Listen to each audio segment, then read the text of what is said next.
एक बार फिर से सुनिए, ओम्स लॉ क्या कहता है।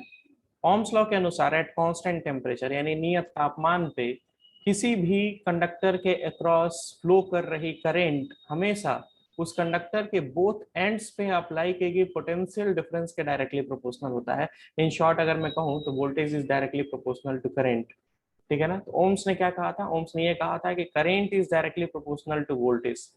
तो हमने ये देखा कि करंट को अगर इंक्रीज करते हो तो वोल्टेज जो है इंक्रीज कर जाता है, और वोल्टेज को अगर डिक्रीज करते हो तो करंट भी डिक्रीज कर जाता है। ये डायरेक्टली प्रोपोर्शनल का मतलब होता है। एक को बढ़ाओ तो दूसरा बढ़ता है, एक को घटाओ तो दूसरा घटता है। लेकिन जब हम बात कर रहे थे आगे, तो हमने ये कहा कि अगर आई डायरेक्टली प्रोपोर्शनल है वी को, तो हम ये भी तो कह सकते हैं ना कि V is directly proportional to I. क्योंकि अगर आप करंट को इंक्रीज करोगे तो वोल्टेज इंक्रीज कर जाएगा, करंट को डिक्रीज करोगे तो वोल्टेज भी डिक्रीज कर जाएगा। बात वही है, आई वी के डायरेक्टली प्रोपोर्शनल हो या वी आई के डायरेक्टली प्रोपोर्शनल हो। और इसके बाद फिर हमने क्या कर दिया कि प्रोपोर्शनैलिटी की साइन को हटाने के लिए कांस्टेंट से मल्टीप्लाई कर दिया। ठीक है ना। कांस्टेंट से हमने यहाँ पर मल्टीप्लाई कर दिया, और जिस कांस्टेंट से हमने यहाँ पर मल्टीप्लाई किया उस कांस्टेंट का नाम है रेजिस्टेंस। ठीक है ना। तो यहाँ पर एक नया टर्म जो है इंट्रोड्यूस हुआ आपको, रेजिस्टेंस। सवाल ये कि रेजिस्टेंस क्या होता है। तो रेजिस्टेंस के बारे में आप लोगों को बताया गया था कि resistance is the oppose of flow of electric current across any material. किसी भी पदार्थ के अंतर्गत या अंदर विद्युत के दौड़ने के वक्त अगर उस विद्युत का कोई विरोध होता है, अपोज होता है या प्रतिरोध होता है, उस विरोध को ही हम रेजिस्टेंस का नाम देते हैं। हर एक मटेरियल का अपोज करने की क्षमता अपना अलग अलग होता है। कोई बहुत ज्यादा करंट को अपोज करेगा, कोई बहुत कम करंट को अपोज करेगा। ठीक है। तो हर एक मटेरियल का अपोजिंग वैल्यू अलग अलग होता है। अब ये अपोजिंग वैल्यू जो है उसे हम रेजिस्टेंस कहते हैं, और इसे हम मेजर करते हैं। इसके लिए यूनिट जो होता है वो ओम होता है, ये आपको पता है। ठीक है ना। ओम होता है। अगर यहां से देखा जाए तो रेजिस्टेंस का फॉर्मूला जो है वो क्या हो जाएगा। रेजिस्टेंस का फॉर्मूला जो है वो आपका वोल्टेज अपॉन करंट हो जाता है। यहां से अगर देखा जाए तो यानी कि V अपॉन आई हो जाता है। ये रेजिस्टेंस की वैल्यू। रेजिस्टेंस को हम कैपिटल R से रिप्रेजेंट कर देते हैं। ठीक है। यूनिट जो है SI यूनिट रेजिस्टेंस का क्या होता है। SI यूनिट जो है वो ओम होता है, और इसे सिंबल ओम्स। से कुछ ऐसे रिप्रेजेंट करते हैं हम। ठीक है। चलिए, तो यहां तक तो क्लियर था, यहां तक कोई दिक्कत नहीं था। सवाल था सबसे पहले लाइन के एट कांस्टेंट टेम्परेचर की हम क्यों बात कर रहे हैं, कांस्टेंट टेम्परेचर पर ही ओम्स लॉ फॉलो क्यों करता है। सबसे पहला तो ये क्वेश्चन है कि ओम्स ने ऐसा क्या इंट्रोड्यूस कर दिया कि हमें एट कांस्टेंट टेम्परेचर पे ही फाइंड करना है जो भी फाइंड करना है। ठीक है। तो एट कांस्टेंट टेम्परेचर का मतलब ये है कि आपको तो सबसे पहले दौड़ाना है करंट। ठीक है। कहाँ दौड़ाना है करंट, तो किसी करंट कंडक्टर में यानी चालक में करंट को आपको दौड़ाना है। अब किसी भी कंडक्टर में अगर आप करंट को दौड़ा रहे हो तो आप इस बात का खास ध्यान रखो कि उस कंडक्टर का टेम्परेचर हर समय सेम हो, कांस्टेंट हो। टेम्परेचर आप बार बार नहीं बदलो। ठीक है ना। टेम्परेचर एक फिक्स कर दो कि कितने टेम्परेचर पे आप वैल्यूज पता कर रहे हो। ठीक है। अभी जो कंडक्टर है उस कंडक्टर का टेम्परेचर अगर 28 डिग्री सेंटीग्रेड पर है, 28 डिग्री सेंटीग्रेड पे, तो आप उसे 28 डिग्री सेंटीग्रेड रखो, आपसे बार बार चेंज करने की कोशिश ना करो। अब ऐसा नहीं कि आप जिस तार में करंट दौड़ा रहे हो उस तार को उठा के एक बार आपने आग में रख दिया और दूसरी बार आपने फ्रिज में रख दिया। तो अगर आप आग में रख दोगे तो उसका टेम्परेचर जो है वो बढ़ जाएगा, और फ्रीज में रख दोगे तो उसका टेम्परेचर डाउन हो जाएगा। तो टेम्परेचर बढ़ने और घटने से रेजिस्टेंस की वैल्यू बदलती है, कभी रेजिस्टेंस की वैल्यू बढ़ जाती है और कभी रेजिस्टेंस की वैल्यू घट जाती है। तो यहाँ पर प्रॉब्लम क्रिएट हो जाएगी ना। आप बार बार टेम्परेचर को अगर इंक्रीज या डिक्रीज करोगे तो जो हम बात कह रहे हैं कि वोल्टेज जो है करंट के डायरेक्टली प्रोपोर्शनल होता है, अब ये बात थोड़ी सी डिस्टर्ब हो जाएगी। जो डेटा तुम लोगे ना अलग अलग वोल्टेज पे अलग अलग करंट की वैल्यू, तो टेम्परेचर अगर बढ़ा घटा के अगर ये वैल्यू तुम लेते हो ना तो ये कभी भी पहले वाले सिचुएशन से मैच नहीं करेगा। और जो बात यहाँ पर कही जा रही है कि रेजिस्टेंस एक कांस्टेंट होता है, आपको रेजिस्टेंस की वैल्यू कांस्टेंट नहीं मिलेगी, कभी नहीं मिलेगी। और यहाँ पर ओम्स लॉ फेल हो जाता है। तो ओम्स लॉ अगर आप चाहते हो कि ओम्स लॉ सही काम करे तो उसका सबसे आसान तरीका और पहला तरीका यही है कि सबसे पहला काम क्या करना है आपको, एट कांस्टेंट टेम्परेचर पर करंट और वोल्टेज की वैल्यू को आपको क्या करना है, डेटा लेना है कि इतने वोल्टेज पे कितना करंट, इतने वोल्टेज पे कितना करंट, इतने वोल्टेज पे कितना करंट। इस दौरान टेम्परेचर से छेड़छाड़ नहीं करेंगे। अब ऐसा नहीं कि टेम्परेचर को इंक्रीज कर दिया फिर उसके बाद तुम डेटा ले रहे हो, एक बार डिक्रीज कर दिया उसके बाद फिर डेटा ले रहे हो, और कह रहे हो कि दोनों टाइम रेजिस्टेंस की वैल्यू सेम मिलनी चाहिए, तो नहीं मिलेगी। समझ में आ रहा है। अब जरा आगे चलते हैं। क्वेश्चंस आपके कैसे आएंगे। आपके क्वेश्चन जो एग्जाम में कैसे आने हैं। तो चलिए देखते हैं क्वेश्चन कैसे आएगा। आपसे क्वेश्चन ये पूछेगा, आपको एक बॉक्स दे देगा, ठीक है ना, एक बॉक्स दे देगा। ये बॉक्स जरा देखो, ये एक बॉक्स है, ठीक है। और इस बॉक्स में कुछ डेटा आपको दे देगा। एग्जाम में जो पेपर में क्वेश्चन आते हैं, ऐसा एक बॉक्स होगा और कुछ इस तरह से इसमें कॉलम एंड रोम में बटे हुए होंगे ये,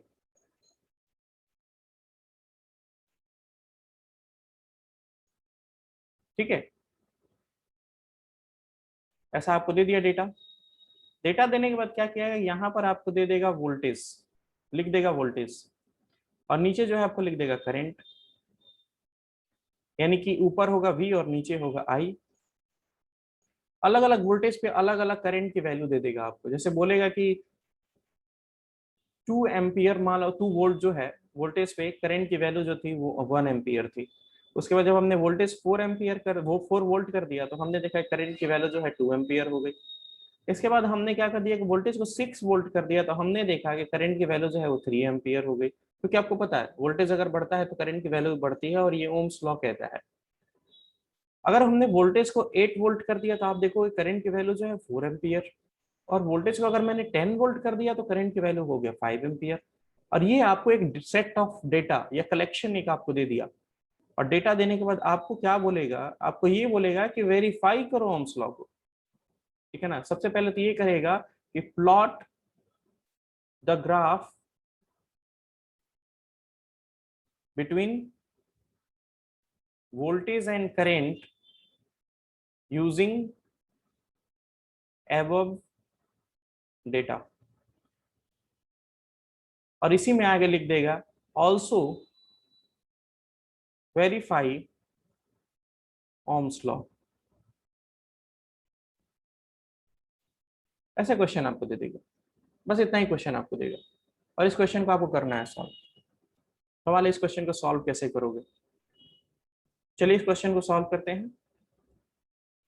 इस क्वेश्चन को सबसे पहला काम हमें करना है, ग्राफ प्लॉट करना है, ठीक है ना। V और I के बीच में मुझे क्या करना है, ग्राफ प्लॉट करना है। चलो हम ग्राफ प्लॉट करते हैं। ये देखो, ये ग्राफ मैंने ऐसे प्लॉट किया। 2 एक्सिस है यहाँ पर। कौन कौन से एक्सिस, ये क्या है, एक्स एक्सिस, और ये ऊपर वाला क्या है, Y axis. Y axis, Y axis. 2 axis है आपके पास। कभी भी एक्सिस अक्ष की अगर हम बात करते हैं तो एक्स एक्सिस होता है और वाई एक्सिस होता है, ठीक है। तो एक्स एक्सिस हमारे पास है, वाई एक्सिस हमारे पास है। अब यहाँ पर याद रखो कि मुझे 2 एक्सिस अगर मेरे पास है, कभी भी ग्राफ प्लॉट करते हैं तो ग्राफ जो है उसमें आप 2 कंपोनेंट लोगे। अगर 2 एक्सिस की बात करते हो, एक्स एक्सिस और वाई एक्सिस, ठीक है ना। अगर 2 एक्सिस है तो इस पे 2 कंपोनेंट रखते हैं। अगर कोई एक एक्सिस था सिंगल, जैसे मान लो ये सिंगल एक्सिस है, तो सिंगल एक्सिस है तो ये सिर्फ केवल एक्स एक्सिस है, ठीक है। अब ये सिर्फ एक्स एक्सिस है, यानी कि सिर्फ इसमें एक ही अक्ष है, तो आप इस पे सिर्फ एक ही फिजिकल क्वांटिटी रिप्रेजेंट कर सकते हो। जैसे मान लो कि इस पे अगर जो लाइंस बने हुए हैं, ठीक है, नंबर लाइन जो आप पढ़ते थे ना, ये 0 होता था, ये -1, यहाँ पर क्या हो जाता था -2, आगे जाओगे -3, उसी तरह राइट साइड में अगर जाते हो तो 1 2, उसके बाद 3। तो अगर सिर्फ एक एक्सिस है तो राइट और लेफ्ट में वैल्यूज आपको पता है कि राइट में पॉजिटिव होगा, लेफ्ट में क्या होगा, निगेटिव होगा। और इसे हम कहते हैं 1 डायमेंशनल, ठीक है ना। इसे हम क्या कहते हैं, 1 डायमेंशनल या 1D कहते हैं, 1 डायमेंशनल, ठीक है। ये 1 डायमेंशनल ग्राफ है, इसे ही हम कहते हैं 1D या सिंपल डी। लेकिन अगर यहाँ पर अगर हम बात करते हैं तो यहाँ पर वाई एक्सिस भी है और एक्स एक्सिस भी है, 2 एक्सिस है।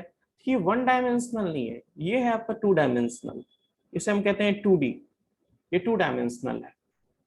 अगर आपके पास 2 डायमेंशनल का और 1 डायमेंशनल का अगर आपको ग्राफ प्लॉट करना है तो आप कर तो दोनों सकते हो। आप सिंगल सिर्फ वेलोसिटी को रिप्रेजेंट करना है तो सिर्फ एक कंपोनेंट है आपके पास वेलोसिटी, तो आप 1 डायमेंशनल को यूज कर लो। आपके पास वेलोसिटी और करंट दोनों के बीच में रिलेशन बनाना है, यानी कि आपको करंट भी प्लॉट करना है और वेलोसिटी भी प्लॉट करना है, वो भी दोनों एक ही ग्राफ पे प्लॉट करना है, तो आपको फिर आप 2D का यूज करोगे। एक्स एक्सिस है, एक्स एक्सिस पे हम प्लॉट कर देते हैं वोल्टेज को, ठीक है ना। जितना एक्स एक्सिस है उस पर वोल्टेज को प्लॉट कर देते हैं। और वाई एक्सिस जो है उस पर हम करंट को प्लॉट कर देते हैं, मतलब एक तरफ करंट और एक तरफ वोल्टेज। दिमाग में सवाल ये आ रहा होगा कि किस तरफ करंट और किस तरफ वोल्टेज, ठीक है। तो अब यहाँ पर आप नीचे पहले वोल्टेज लिखे हो तो कोई दिक्कत नहीं है, अगर आप इसकी प्लेस को चेंज कर देते हो, यहाँ पर आप करंट कर दो और ऊपर आप क्या कर दो, वोल्टेज कर दो। इससे नहीं घबराना है कि किधर भी प्लॉट करना है और किधर आई प्लॉट करना है। ये आई है और ये क्या है आपका वी है, कहीं कोई भी वैल्यू पुट की जा सकती है। लेकिन ध्यान रखें कि जिस लाइन को मैंने करंट के लिए चूज किया है और जिस लाइन को मैंने वोल्टेज के लिए चूज किया है, तो करंट की वैल्यूज हमेशा उसी लाइन पे आप लिखना। अब जैसे यहाँ पर हम प्लॉट कैसे करेंगे ये देखो, पहले तो आप इस एक्सिस को डिवाइड कर लो इक्वल डिस्टेंस पे। हालांकि एग्जाम में तो आपको चार्ट पेपर मिलेगा, कोई टेंशन नहीं है, लेकिन अगर आपके पास चार्ट पेपर नहीं है तो इक्वल डिस्टेंस पे आप ऐसे लाइंस को डिवाइड कर लो। स्केल हो तो बेहतर है, नहीं तो फिर ग्राफ सही नहीं आएगा। ओके, हमने इसको प्लॉट कर लिया। अब आपको पता है कि आप लेफ्ट राइट दोनों तरफ प्लॉट को क्या कर सकते हैं, इक्वल पार्ट्स में डिवाइड कर सकते हैं, ठीक है, ऊपर नीचे भी होता है, ठीक है। तो अब जरा देखिए कि अगर मैं कहूँ एक्स एक्सिस की तरफ राइट वाला जो पोर्शन है, बीच वाला जो पोर्शन है, ये तो आपको पता है ओरिजिन जिसे हम कहते हैं जीरो, ठीक है ना, ये क्या है आपका जीरो है। तो यहाँ पर अगर हम रखें तो ये वैल्यू होगा 1, ये वैल्यू 1, ये वैल्यू 2, 3, 4, 5, 6, 7, 8, ठीक है, 8 तक मैंने रख दिया। कभी भी आप लाइंस कितने बनाने हैं या कितना मुझे इक्वल पार्ट्स में डिवाइड करना है, ये आपको पता चलेगा लास्ट वाली वैल्यू देख के। वोल्टेज मुझे आखिरी 10 तक चाहिए और करंट मुझे आखिरी 5 तक चाहिए, यानी कि करंट मुझे 5 तक लाइन बनाने हैं और वोल्टेज जो है मुझे वो कहाँ तक, 10 तक लाइन बनाने हैं। तो ये 6, 7, 8 ये कोई यूज नहीं है, तो मैं इसको हटा देता हूँ, ठीक है। ठीक है, ये करंट वाला एक्सिस है। अब ये वोल्टेज वाला जो एक्सिस है, इस वोल्टेज वाले एक्सिस पे मुझे कितना चाहिए, 10 तक ना, तो 1, 2, 3, 4, 5, 6, 7।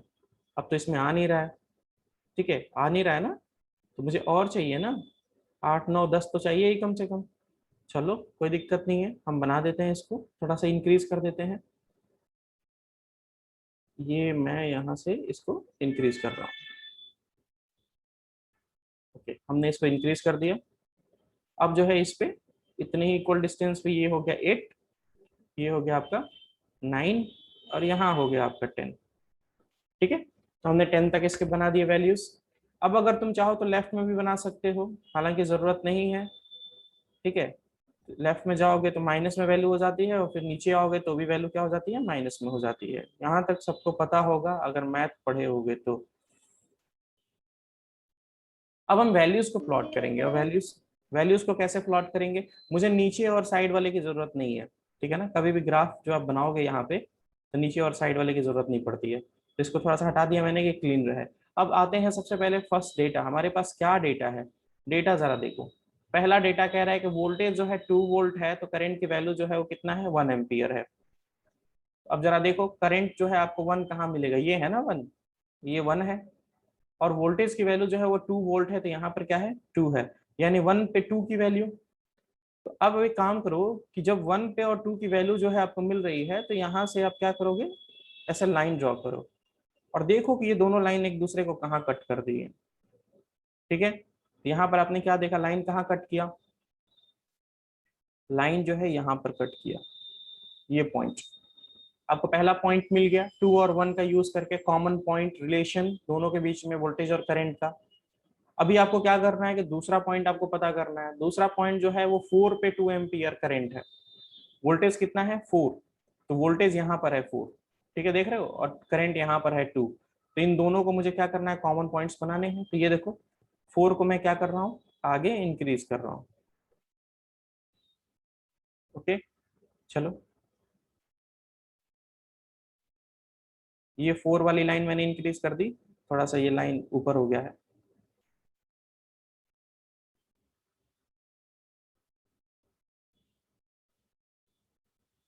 ये 4 वाली लाइन है और ये आपका क्या होगा, यहाँ पर 2 वाली लाइन होगी। दोनों को मिलाओ, देखो कहाँ कट कर रहे हैं, इंटरसेक्ट किया इस पोजीशन पे, इस पोजीशन पे इंटरसेक्ट किया, उस पॉइंट को क्या कर लो, डॉट कर लो। हमने इसके डॉट कर लिया।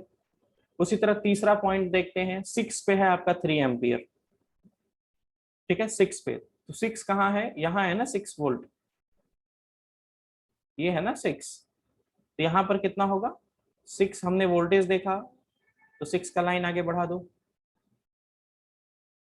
ये है 6 का लाइन, और 6 पे वैल्यू कितनी है 3 एम्पियर, तो 3 यहाँ पर है, इस लाइन को अब इंक्रीज करो और देखो कहाँ कट कर रहा है। ओके, हो गया, यहाँ पर कट किया, इस पॉइंट को आप यहाँ पर गोल कर दो। उसके बाद आगे जो है 8 पे 4 है, वोल्टेज कितना है 8, तो ये रहा वोल्टेज 8, और करंट की वैल्यू कितनी है 4 है, 4। कहाँ कट करेगा, ये रहा आपका, यहाँ कट करेगा, ठीक है। यहाँ पर भी आप दोनों के कॉमन पॉइंट्स बना लो, ये रहे इसके यहाँ पर कॉमन पॉइंट्स, ओके। चलो अभी ये कॉमन पॉइंट्स आपको मिल गया। उसके बाद जो नेक्स्ट पॉइंट है वो आपका 10 पे 5 है, तो ये रहा आपका 10, और यहाँ पर आपके कितने हैं 5, ओके। अभी हम कॉमन पॉइंट्स इनके हाईलाइट कर देते हैं, ये रहे आपके कॉमन पॉइंट्स। तो सारे पॉइंट्स आपको, डेटा जो आपको दिया गया था उस डेटा का यूज करके आपने सारे पॉइंट्स क्या कर दिए, मिला दिए। अब सारे पॉइंट्स को अगर आप मिलाओगे ना, देखो ये सारे पॉइंट्स को मैं मिला रहा हूँ, यहाँ पर सारे पॉइंट्स आपने मिलाए तो आपको क्या मिला, दिए गए डेटा का यूज करके जो मैंने पॉइंट्स बनाए हैं, उन पॉइंट्स से अगर आप सारे पॉइंट्स को अगर मिला रहे हो तो आपको क्या मिल रहा है, क्या देखने को मिल रहा है,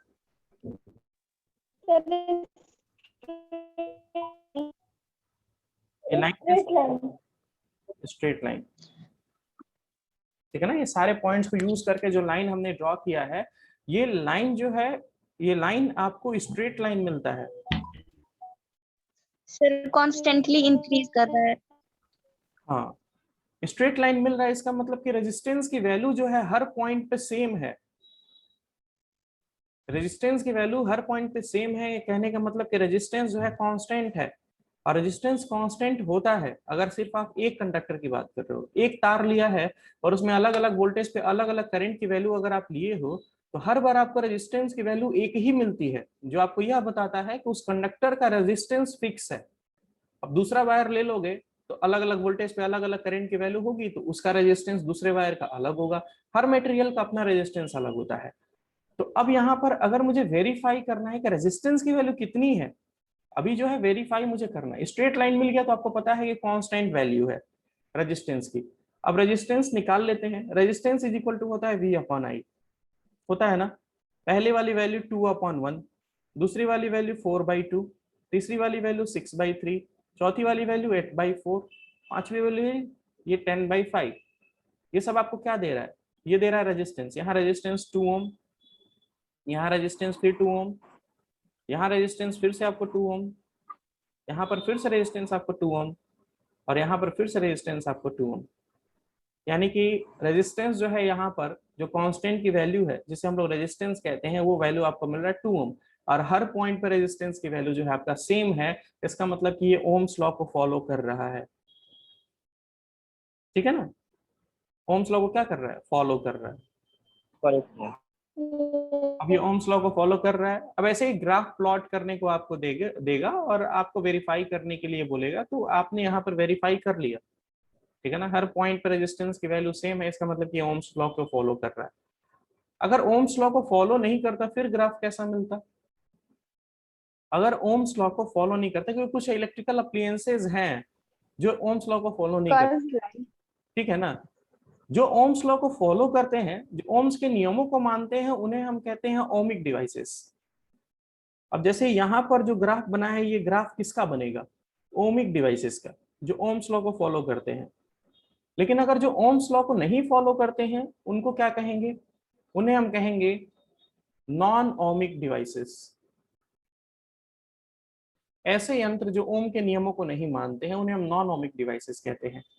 कहने का मतलब कि नॉन ओमिक डिवाइसेस वो होते हैं जहां पर वोल्टेज जो है वो करंट के डायरेक्टली प्रोपोर्शनल नहीं होता है, ये बिल्कुल गलत नियम हो जाता है यहाँ पे। अब सवाल आपसे पूछेगा कि ओम्स लॉ का फॉलो कहाँ नहीं होता है, ठीक है ना, ओम्स लॉ का फॉलो कहाँ नहीं होता है। तो आप एलईडी का नाम बहुत सुने हैं, ठीक है ना, एलईडी, एलईडी का पूरा नाम होता है लाइट इमिटिंग डायोड,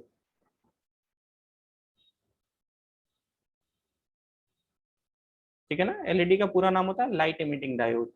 डायोड एक सेमीकंडक्टर डिवाइस है। सेमीकंडक्टर क्या होता है, जो पार्शली करंट को कंडक्ट करता है, ठीक है, उसे हम सेमीकंडक्टर कहते हैं। पार्शली कहने का मतलब कि कभी करंट को कंडक्ट भी करेगा और कभी करंट कंडक्ट भी नहीं करेगा। कहने का मतलब ये है कि उसकी रेजिस्टेंस इतनी कम नहीं होती कि वो कंडक्टर है और इतनी ज्यादा नहीं होती कि वो इंसुलेटर है, दोनों के बीच में लाई करता है, इसलिए वो सेमीकंडक्टर है, या फिर आधा काम करता है, इसलिए हम इसे अर्धचालक कहते हैं। सेमीकंडक्टर का मतलब क्या होता है, अर्धचालक, ठीक है, आधा काम करता है। तो light emitting diode is a semiconductor. और सेमीकंडक्टर जो है एलईडी, जो हम बात कर रहे हैं एलईडी की, एलईडी बना हुआ होता है GaAs से, ठीक है। GaAs क्या है, GaAs को हम कहते हैं गैलियम आर्सेनाइड, ठीक है। अगर आपसे एग्जांपल पूछे कि कौन सा ऐसा डिवाइस है जो ओम्स लॉ को फॉलो नहीं करता, तो वो है आपका एलईडी। और एलईडी किस चीज से बना हुआ होता है, तो वो GaAs से बना हुआ होता है, यानी गैलियम आर्सेनाइड से बना हुआ होता है एलईडी, ठीक है। ये ओम्स लॉ को फॉलो नहीं करता है। सवाल ये है कि ओम्स लॉ को फॉलो नहीं करेगा तो ग्राफ कैसा होगा, क्वेश्चन आपसे पूछ सकता है ना, अगर ओम्स लॉ को फॉलो नहीं करेगा तो ग्राफ कैसा होगा। Yes sir. ओके, चलिए देखते हैं ग्राफ कैसा होगा।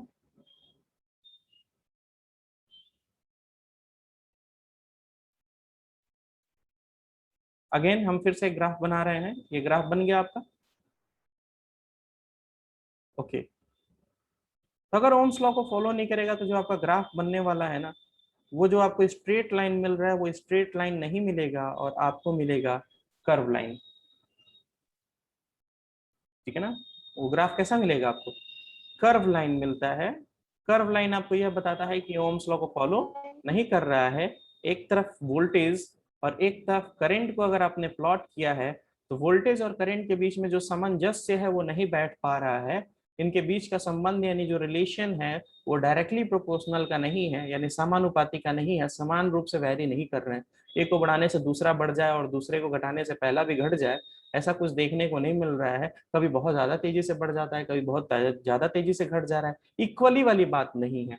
इक्वली वाली बात तो सिर्फ उसमें है जो ओम्स लॉ को फॉलो करता है, जो ओम्स लॉ को फॉलो नहीं करता उसमें इक्वली वाली बात नहीं आ रही है, ठीक है। I hope it is clear. Yes sir. Yes sir. तो इससे क्वेश्चन अगर आएगा तो कर लेंगे ना, कोई दिक्कत तो नहीं होगा। No sir. No sir. No sir, कर लेंगे। ठीक है, तो ग्राफ प्लॉट करने के लिए आपको क्वेश्चंस आएंगे। देखिए, नॉन ओमिक डिवाइसेस के सिर्फ एक ही ग्राफ नहीं होते हैं, नॉन ओमिक डिवाइसेस के 3 ग्राफ होते हैं। और मैंने आपको एक ग्राफ जो है कर्व लाइन मैंने बताया है, बाकी के जो 2 ग्राफ हैं वो मैं आपको नहीं बताऊंगा, ठीक है। अगर बता दिया तो फिर 10-12 और क्वेश्चंस खड़े हो जाएंगे और वो टॉपिक आपके सिलेबस से नहीं है, वो 12th का टॉपिक है। सेमीकंडक्टर डिवाइसेस चैप्टर नंबर 10 जब आप पढ़ेंगे 12 में, तो वहां पर वो बाकी 2 ग्राफ जो है आपको भी मिल जाएगा। कुछ साल पहले तक, मैं पिछले साल तक जब मैं पढ़ाता था, ये तीनों ग्राफ मैं बताता था, लेकिन मैंने देखा कि वो ग्राफ बताने के बाद प्रॉब्लम्स और बढ़ी जा रही थी, तो अभी के लिए उसे रहने देते हैं। बाकी आगे जो है आएगा तो देखेंगे, कोई इश्यू नहीं है। ओके, तो अभी हम, कोई क्वेश्चन पूछना है क्या आप लोग को।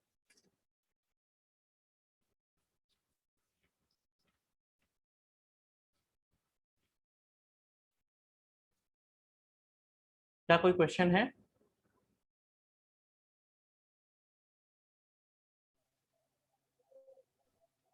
बोलिए। सर, सर ये जो गैलियम एरेनसाइड है सर, ये आर्सेनाइड। गैलियम और एर्सेनिक का एक कंपाउंड है ना। जी, गैलियम आर्सेनाइड। सर और कौन कौन से सेमीकंडक्टर होते हैं एलईडी को छोड़ के? एलईडी को छोड़ के और कौन कौन से सेमीकंडक्टर होते हैं? और भी एग्जांपल्स की अगर हम बात करते हैं तो उसमें ट्रांजिस्टर, डायोड, एनपीएन जंक्शन, ये सब सारे जो हैं, ये सारे जो हैं आपके नॉन ओमिक डिवाइसेज आ जाते हैं। आईसी की बात करें, इंटीग्रेटेड सर्किट्स की अगर हम बात करते हैं, तो वो भी आपके नॉन ओमिक डिवाइसेस में आते हैं।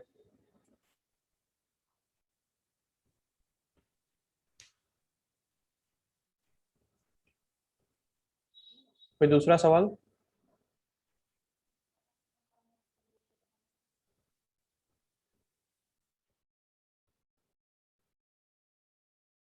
प्रिया, कोई क्वेश्चन है?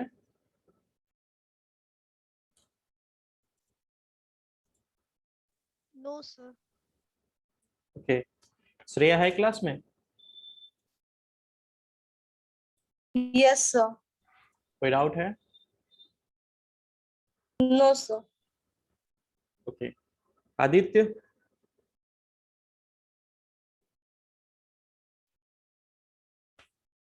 Aditya, Yes, sir. कोई डाउट है? No, sir. चलो क्वेश्चंस देखते हैं। क्वेश्चंस देखना है, नया चैप्टर स्टार्ट करना है?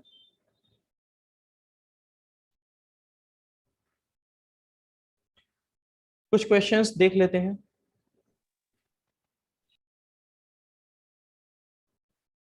सबसे पहले मल्टीपल चॉइस क्वेश्चंस देखते हैं, जल्दी से हो जाएंगे। 22 नंबर क्वेश्चन जो है जरा देखिए एक बार। 22 नंबर जो क्वेश्चन है, इस क्वेश्चन में कह रहा है कि the heat produced by passing an electric current through a fix register is proportional to the square of the heat produced by passing an electric current through a fixed resistor is proportional to the square of। बताइए question का answer क्या होना चाहिए?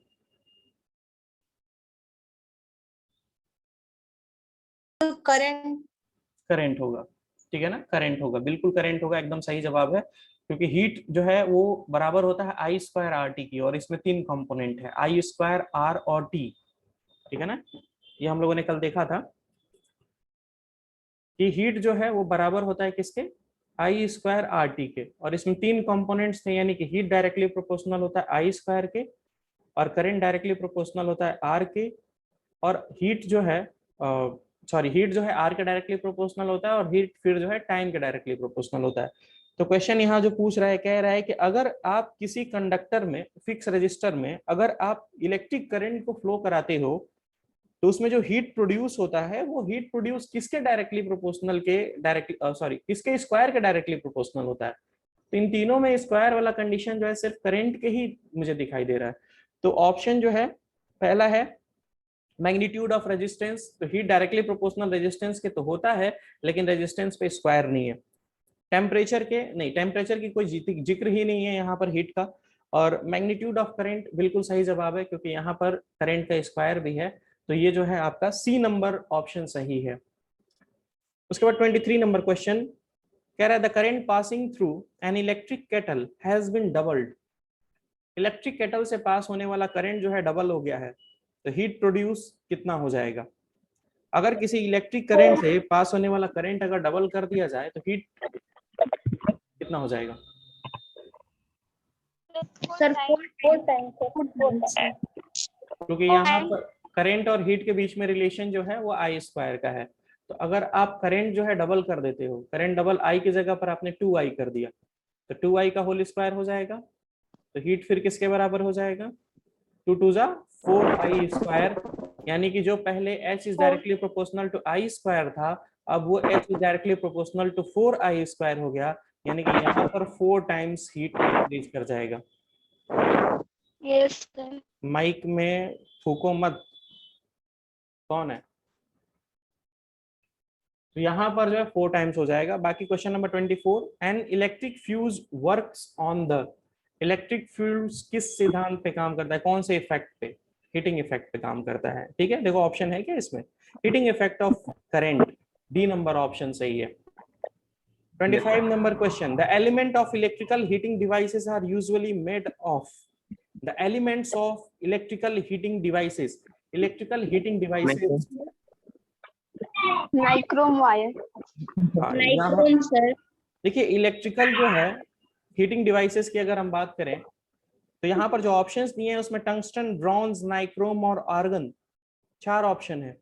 देखिए tungsten और nichrome में आप confuse हो सकते हो, लेकिन नाइक्रोम जो है वो करेक्ट ऑप्शन यहाँ पर होगा, ठीक है ना। नाइक्रोम करेक्ट ऑप्शन क्यों होगा, क्योंकि ये निकल क्रोमियम का अलॉय है, जिसकी वजह से इसकी ड्यूरेबिलिटी बढ़ जाती है और परफॉर्मेंस अच्छा हो जाता है। टंगस्टन एक सही आंसर हो सकता था तब जब नाइक्रोम नहीं होता, लेकिन अभी चूंकि नाइक्रोम यहाँ पर दिया है तो C option is correct. Question number 26, the heat produced in wire of resistance X when a current Y flows through it in time Z. कह रहा है कि अगर किसी वायर में जो हीट प्रोड्यूस होगा वो कितना होगा अगर रेजिस्टेंस उस वायर का एक्स है, करंट वाई है और टाइम जेड है, ठीक है ना। करंट कितना है, करंट है वाई, टाइम Y, कितना है, टाइम है आपका जेड, Z, और जो रेजिस्टेंस है वो कितना है एक्स। तो हीट कितना होगा, तो हीट होता है आई स्क्वायर आर टी, करंट की वैल्यू वाई है तो ये हो जाएगा वाई स्क्वायर, रेजिस्टेंस की जगह पर square x. Into x into z। Option match करते हैं, वाई स्क्वायर वाला ऑप्शन कौन सा है, बी नंबर ऑप्शन सही है बी नंबर। जी। चलिए उसके बाद क्वेश्चन जो है हम 27 देखते हैं। क्वेश्चन नंबर 27 जो है कह रहा है which of the following characteristics is not suitable for a fuse wire. Fuse wire के लिए कौन सा कैरेक्टरिस्टिक्स सही नहीं होगा, मतलब ऐसा कौन सा हम वायर यूज करें जो फ्यूज के लिए सही होता है। तो आपको पता है फ्यूज यूज करने के लिए वायर हमेशा थिन होना चाहिए। इसमें ऑप्शंस चलिए देखते हैं, ऑप्शंस की मदद से करते हैं। 27 नंबर क्वेश्चन जो है ए, उसका ऑप्शन है थिन एंड शॉर्ट, पतला और छोटा। दूसरा थिक एंड शॉर्ट, मोटा और छोटा। लो मेल्टिंग पॉइंट, ठीक है, उसका गलनांक बिंदु कम होना चाहिए, मेल्टिंग पॉइंट कम होना चाहिए। Higher resistance than rest of wiring, ठीक है ना, जितने भी वायर हैं उस सर्किट में, ठीक है, उसके अलावा जो फ्यूज में आप वायर यूज कर रहे हो उस वायर का रेजिस्टेंस हाई होना चाहिए।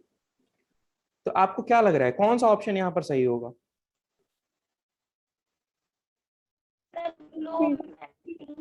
Thin and short. ठीक है, ठीक है, ठीक है, सर। ठीक है